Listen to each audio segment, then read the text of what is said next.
Eu quero cumprimentá-lo com a paz do Senhor, dizer que é um prazer ter você aqui comigo nessa oportunidade para estudarmos a lição da Escola Dominical, nosso guia de estudo preliminar, ok? Eu mudei o nome, se chamava Plano de Estudo, mas é mais coerente chamar de guia de estudo preliminar, pela maneira que eu modifiquei algumas coisas nesse plano para poder auxiliar você de uma forma mais coerente, ok? E aí o que eu peço de você é que você se inscreva no canal, curta, compartilhe, para que outras pessoas possam ter também acesso a esse material. Lembrando que você pode utilizá-lo, né? Ele fica disponível na descrição do vídeo no YouTube, para você utilizar tanto em PDF como em PowerPoint. Aí você pode modificar do jeito que você achar melhor. O meu interesse aqui é que você cresça no seu conhecimento através de uma metodologia que liberte você de mim em pouco tempo. Meu desejo é que você possa se tornar um tutor da escola dominical. E de coração eu falo isso, que você possa absorver o conhecimento e daqui a pouco tempo você possa estar auxiliando outras pessoas e não precisar mais da minha ajuda e de repente estar até oferecendo ajuda para mim para eu aprender com você. É o meu desejo para você e para todos os alunos da escola dominical. E aí, nós vamos estudar nessa nova revista que fala sobre o apóstolo Paulo, uma revista muito importante, um assunto muito importante, o apóstolo que teve a maior proeminência, né, no mundo do primeiro século e entre os apóstolos de Jesus, ele que veio depois dos 12 e que conseguiu se sobressair, né, não fazendo uma competição, mas justamente pelo porte, né, que ele tinha, tanto cultural quanto religioso, em todos os sentidos. E por isso ele pôde superar todos os outros que vieram antes dele. Então há essa importância também nessa revista, né? E a lição de número 1 vai falar sobre o mundo do apóstolo Paulo, ok?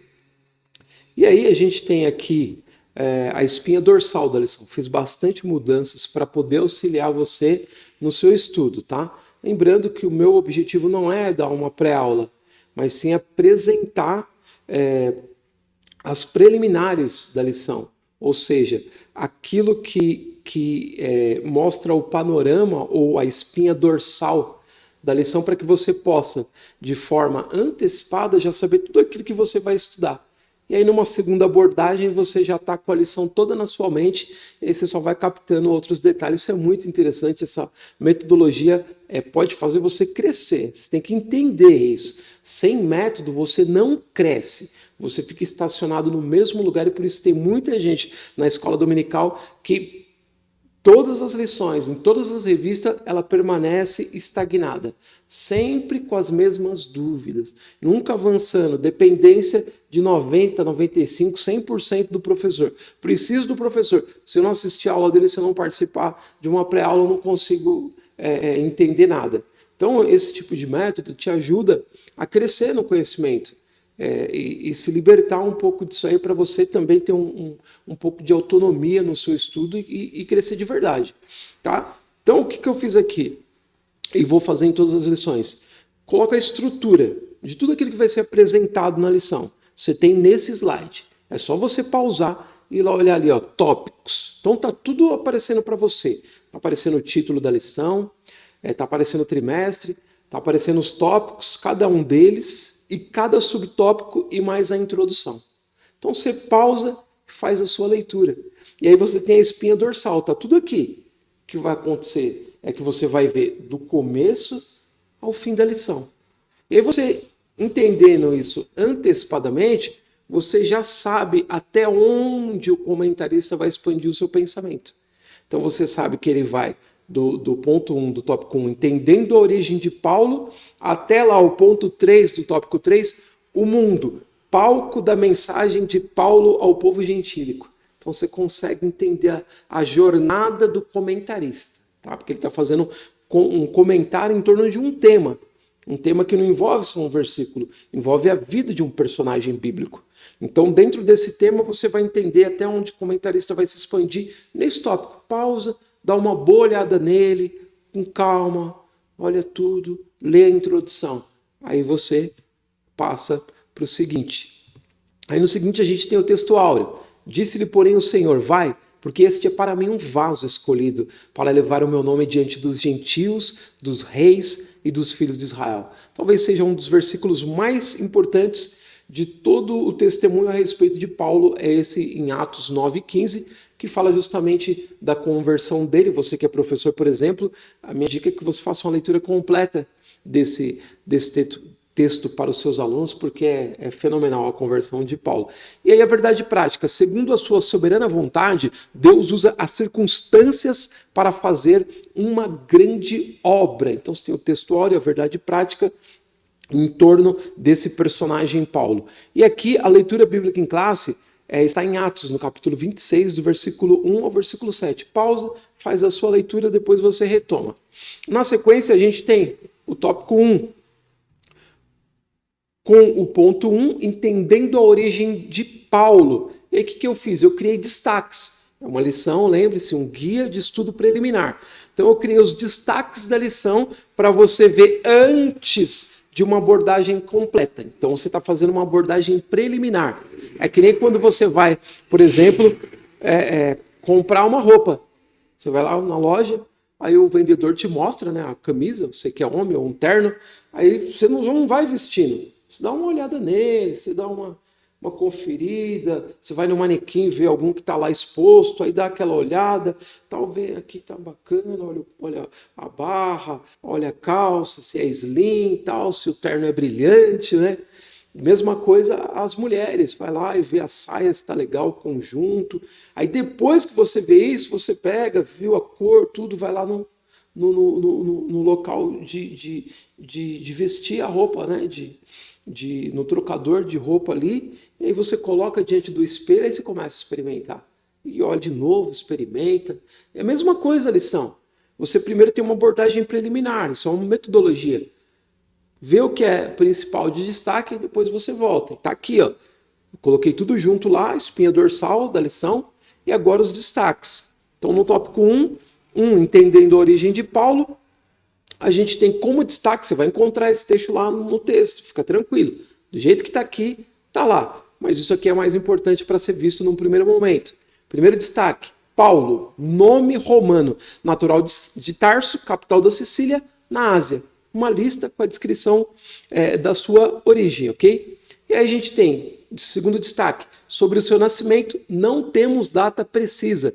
Talvez tenha ocorrido no ano 5 antes de Cristo, ou seja, ele seja contemporâneo do Senhor Jesus com a mesma idade. Pode ter a mesma idade do Senhor Jesus.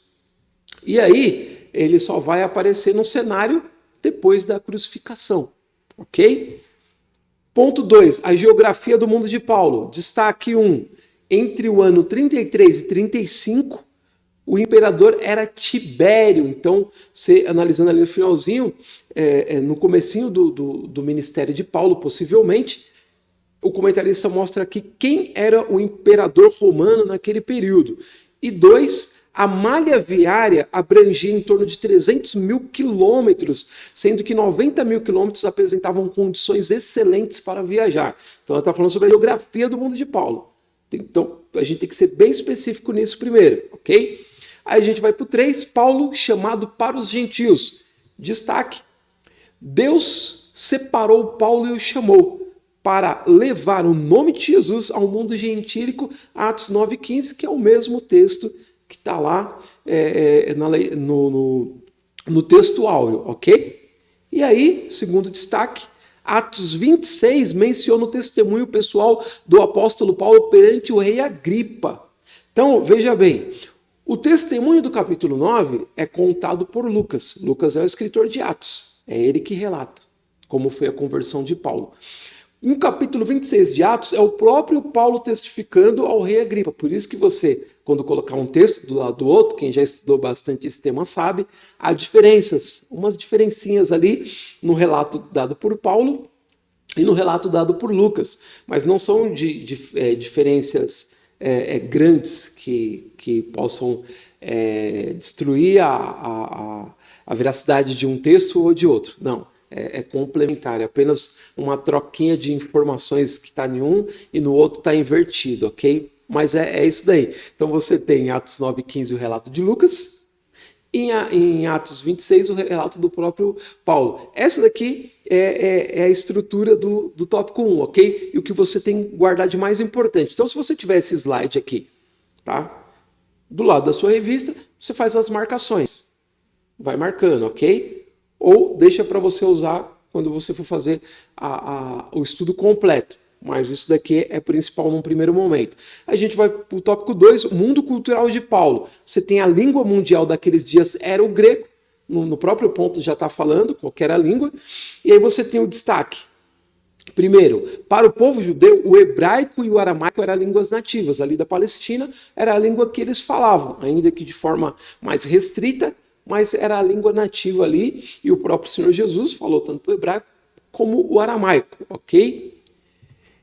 E o destaque segundo, sob a autoridade do Império Romano, prevaleceu a língua do grego koiné, que era o grego comum falado praticamente por todo o Império Romano. Você tem que entender isso. O Império era romano, mas a língua era grega, porque é uma língua que estava espalhada por conta da sua força cultural por todos aqueles povos. Então a língua do Império não era o latim, e sim o grego, apesar do Império ser romano. Muito interessante isso aqui. E é o que você tem que guardar nesse momento. E aí, o terceiro destaque, o Novo Testamento foi escrito no grego koiné. Importante isso daí. Então, o Novo Testamento inteiro, salvo algumas passagens, falas, né, do Senhor Jesus ou do apóstolo Paulo, trechos pequenos, escritos em aramaico, ok? Mas o Novo Testamento inteiro em grego koiné. E 4, Paulo falava, escrevia fluentemente tanto o grego como o hebraico e o aramaico.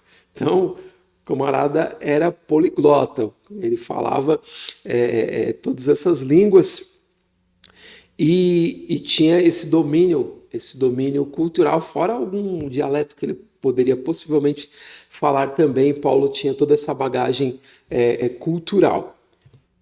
E aí a gente vai para o ponto 2, o mundo cultural do apóstolo Paulo. Primeiro destaque, em Roma havia os cultos a entidades gregas como Eleusis, Dionísio, Atis, divindades egípcias como Osíris, Ísis, Serapis e divindades orientais Mitras e Asclépio. Então, toda essa gama de divindades eram adoradas pelos romanos e divulgadas, estimuladas e tinham liberdade para ser divulgada, né, pelos seus propagadores ali sem nenhum problema em relação à posição do império, ok? E aí, nesse sentido também, o evangelho teve uma maior facilidade, é o ponto 2 aqui, ó, essa diversidade religiosa acabou facilitando a propagação do nome de Jesus pregado pelos apóstolos, ou seja, se há uma liberdade para que outros falem, houve também essa liberdade para o cristianismo. E o cristianismo, poderosamente expressado pelos apóstolos, tomou conta de todo o império praticamente, ok? E aí no ponto 3, a influência da filosofia grega. Então, ó, a influência filosófica grega, especialmente do gnosticismo, era muito forte e acabou influenciando o pensamento de muitos cristãos daqueles dias, tá? E aqui é apenas um adendo, né, para você não ter a filosofia como algo negativo. Tem muita gente no nosso meio que tem a filosofia como algo do mal, né, algo que nos desvia, algo que nos afasta do Senhor. E isso não é verdade. A filosofia ela é uma expressão humana que ajuda a gente a pensar. Então, a principal função da teologia é ajudar as pessoas a pensarem sobre temas. E nesse sentido, o Senhor Jesus também estimulou os seus ouvintes, principalmente através das parábolas, a serem pensantes. Quando, por exemplo, e talvez você não saiba, mas 22 parábolas de Jesus começam com as expressões "que vos parece" ou "qual de vós". Olha que interessante. Qual de vós tendo, ou que vos parece? Um pai tinha 2 filhos. Para quê? Para fazer a pessoa pensar sobre o tema e também expressar um julgamento sobre ele, assumindo uma responsabilidade diante do tema falado. Então, cuidado na hora de falar de filosofia para você não ter isso como algo prejudicial, porque alguém vai falar assim, mas Paulo expressou que a gente tem que tomar cuidado com as filosofias vãs e não a filosofia sendo vã como um todo. O próprio Paulo fez uso dela quando falou no Areópago, no capítulo 17 de Atos, quando até expressou ali com muito respeito aos gregos, né? Dizendo que os poetas deles disseram que nós somos geração de Deus. Então ele citou ali um poeta grego na sua fala. Então todo o respeito nesse sentido, e também essa questão da filosofia influenciou muitos pais da igreja na forma de pensar e de expressar também. Então vale a pena primeiro aprender como a filosofia pensa sobre a vida, como ela reflete, como ela nos ajuda a fazer perguntas, tirar aquilo que é positivo e, em vez de jogar fora tudo, falar, isso aí não tem valor não, a ideia de que tem a ver Jerusalém com Atenas. Então, toma cuidado, porque senão você acaba perdendo a oportunidade de aprender algo primeiro, né, jogando no lixo uma coisa que você nem conhece porque alguém disse. Vai você verificar porque você é um estudante das escrituras, você precisa ter uma mente aberta, tá? Então essa é a estrutura do tópico 2, digo. E aí a gente vai para o 3, o mundo religioso de Paulo. Paulo se identificou como judeu, os destaques, primeiro e segundo. Em Atos 22 e 3, eu sou judeu nascido em Tarso da Cilícia, ele testemunhando com os próprios lábios a sua origem. Seu pai era fariseu zeloso e influente na sinagoga de Tarso e o criou para ser um fariseu. Ponto 2, Paulo foi criado dentro da fé judaica. Destaques. 1. Ele obedeceu a fé judaica, lei obedecida pelos pais de Paulo, que o circuncidaram aos 8 dias de nascido, ou seja, obedecendo a lei mosaica, eles circuncidaram o seu filho e também obedecendo ao sinal anteriormente mesmo à lei judaica, o sinal entre a aliança de Deus com Abraão, ok? E aí o 2, ele se declarou da tribo de Benjamim. E 3, era zeloso no sentido de cumprir piamente a lei de Moisés, está registrada em Gálatas 1 e 14, ok? E 4, instruído no conhecimento da Torá desde a sua meninice, aos pés do Rabino Gamaliel, rabino famoso nos seus dias. 3, o mundo, palco da mensagem de Paulo ao povo gentílico. Destaque: quando o Senhor convocou Paulo, o chamou pelas características de que precisava para disseminar o evangelho no mundo gentílico. Isso é profundo porque a bagagem cultural de Paulo também o ajuda a penetrar em outras etnias para poder expressar o evangelho de uma forma equilibrada, né? Sem fazer como muita pessoa faz no nosso meio, né? Que é proibir tudo, que fala que aquilo não tem nada a ver com o evangelho, não tem nada a ver com Jesus e a coisa mundana. Paulo sabia entrar e sair e expressar a fé porque ele tinha bagagem cultural, né?